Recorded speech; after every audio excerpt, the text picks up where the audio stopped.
Hey everyone, welcome back to Self-Serving Skillet. Remember these biscottis that I made last week? What my goal was with that was to crumble these up, make a biscotti crust in lieu of a graham cracker crust because my cheesecake contains ricotta.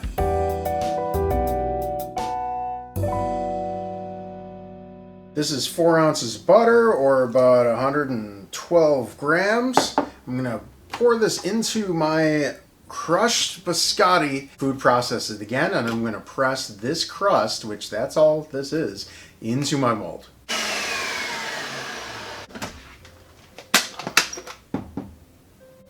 See how now that sort of sticks together? Much like a graham cracker crust, we're going to stick it into cupcake molds. We're going to get a couple single servings. This is for my daughter's birthday, so the people here tonight are going to eat these, and then that will leave one for me and her a couple days this week. These are also great for if you want to make a batch and then freeze them. They're not going to come out exactly the same, but the flavors will be there. Just get it down in there, press it. We want to compact it just slightly, and then we're going to bake it in the 350 degree Fahrenheit oven, that's 180 Celsius, for about 10 minutes, and then we're going to let it cool completely before we put our cheesecake mix on it. I'm also going to take my extra and lay it out on this baking sheet here. Get it as thin as I can between these two sheets of parchment, and I'm gonna bake these off at the same time, try to get myself a sheet of crumble.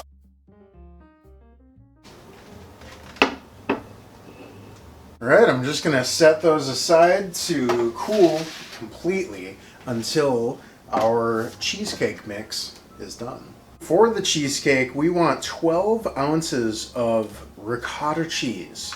Now, ricotta is very special because it has an exception to a rule. Generally, we want our refrigerator temperature ingredients, milk, eggs, meat, to get to room temperature before we put them in the oven. Ricotta's the exception. If we don't mix it with the other ingredients when it's cold, it's gonna get gritty. So then you remember all this cream cheese? We're gonna add an equal part of cream cheese. So that's 12 more ounces, or around 350 grams. I didn't even put a dent in this cream cheese. I foresee a lot of bagels in my future. And a cup of sugar. Alright, pro tip, if you can't open a jar lid, just put a rubber band around it. You don't need to spend money on silly gadgets or gizmos that only serve one purpose. And then we combine. Now I like the creaming method, the creaming together of all of my ingredients, especially when I'm working with sugar and solids, much like cookie making. And you can absolutely use a stand mixer or whatever you need for this. I get the complaints a lot that like in my butter video, I'm doing it the hard way. Yes, of course I'm doing it the hard way. Not everyone has the stand mixer, and the stand mixer is my preferred method, but you know, I do want to show you how easy this method is going to be. Scrape with the knife.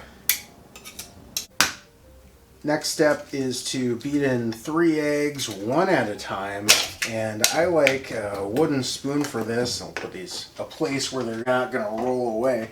I like a wooden spoon for this because it gives me a little bit more control. I could definitely keep the potato masher, but I find that it works really well for that one job and kind of mediocrely for the other jobs. And what we're doing here by just stirring them in one at a time is making sure that the egg yolk is binding all of our ingredients. It's the same with the salad dressing theory. It's the same with the pan sauce theory, is that we're doing it sort of in reverse right now, where the egg yolk is an emulsifier and it binds to the water, both the water and the oil, both the fat and the water. But we need to do it slowly or else we break the emulsion, and doing it one at a time is a good way to make sure that we do it slowly enough where this doesn't just become a pile of separated goo. One more egg, and the next thing that we're going to do after we get this all nice and incorporated is add, at the same time, 6 tablespoons of butter, 2 tablespoons each of all-purpose flour and cornstarch. That's going to help to set this, and 2 teaspoons of vanilla extract.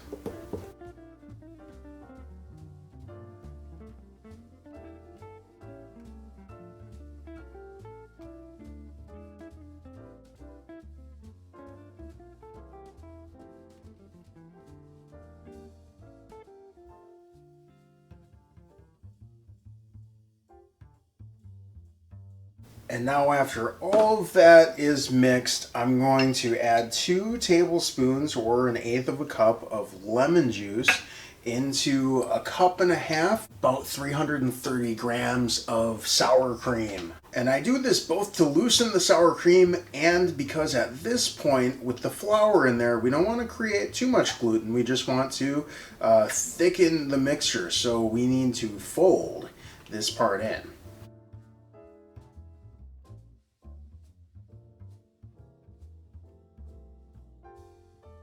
I've already turned my oven down to 300 Fahrenheit, about 150 Celsius, and I'm going to use this canning funnel. It has sort of a wide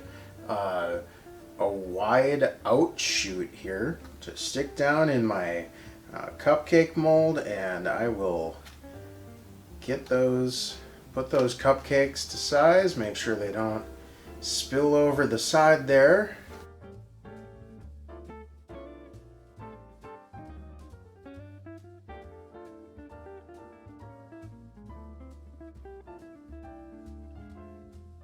In my show notes for this episode, I have 2 different measurements across from each other, and what I did was make the larger of the 2 recipes, and that's actually what I converted the recipe from, because this is supposed to be the smaller of the 2 batches. But don't worry, I am going to do something with this other cheesecake mix. This is just one of the things I'm going to have available to my Patreon supporters. I'll have photocopies of these show notes, give you a little taste of behind the scenes, show you how I organize my thoughts, organize my recipes. 300 Fahrenheit, about 150 Celsius, about 45 minutes. If you're making a full cheesecake, this is going to take about 50-55, but since these are little and individual, these are not going to take as long.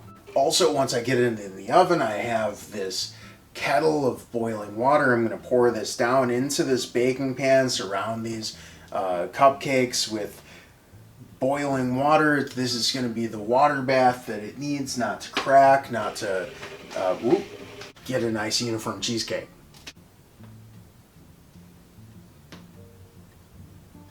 After about 45 minutes, I'm going to turn that oven off. Check the doneness with the toothpick. It's okay if it's still just a little bit sticky, because we're going to leave it in the oven in that water bath until it comes to room temperature. So the longer you can leave it in the oven for, the cleaner it will come out of that mold, and the less likely you are to have cracks in it. While I'm waiting for the cake to cool, I'm going to make myself a little chocolate syrup. I think that chocolate goes really well with the almond biscotti that we made last week. So I'm just going to make a heavy simple syrup. Normal simple syrup is 1-to-1 ratio, water and sugar. Heavy syrup is going to be 1 water and 2 sugar. So let's get that working, get our heat.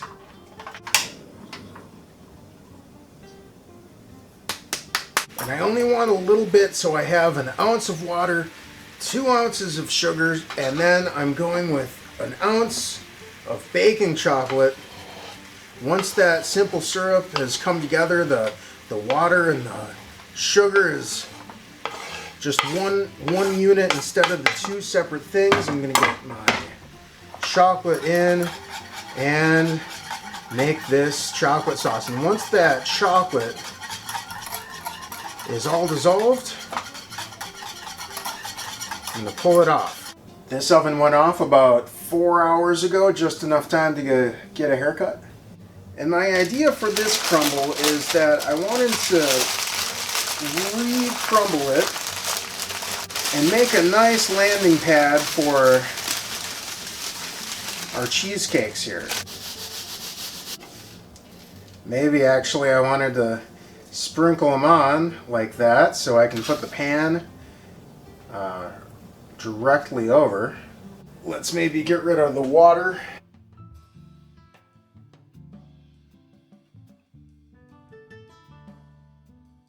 And you still want to be gentle with these, even though I'm going to flip them over. You can see that they're coming out. There's really not a huge danger of them sticking, but I'm still going to be careful because this is cheesecake and it's finicky.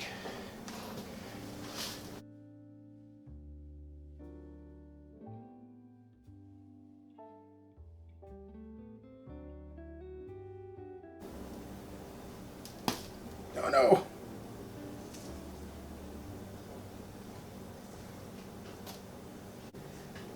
Look at that. All right. I'm thinking that the better presentation would be to flip it again. There we go. That's very nice.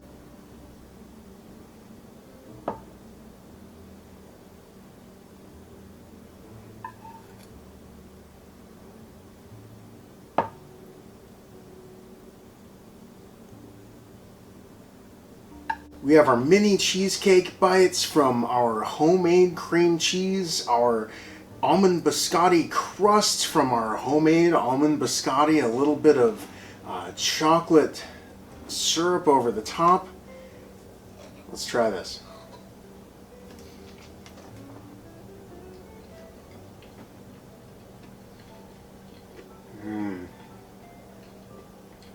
This is like I've never tasted cheesecake before.